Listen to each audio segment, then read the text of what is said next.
In this video, you will learn how to change your LLC address in Hawaii. Review the Hawaii requirements. Visit the Hawaii Department of Commerce and Consumer Affairs website to confirm how to update and change your LLC's address. Get the correct form. Download and access the Article of Amendment form from the DCCA Business Registration Division to update your LLC's official address. Complete the full form. Fill in your LLC's name, current address, new address and any required details. Double check for accuracy before you submit. Pay the filing fee. Include the required state filing fee for your amendment. Check the DCCA website for the current filing fee and schedule. Pay the filing fee. Include the required state fee with your amendment. Check the website for the current fee.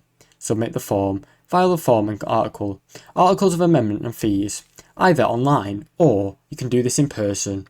Update any other records. Once your amendment is approved, update your LLC's new address with the IRS, banks, licensing and permits or any other businesses you keep in contact with. Now you know how to change your LLC's address in Hawaii. Thanks for watching. Don't forget to like and subscribe.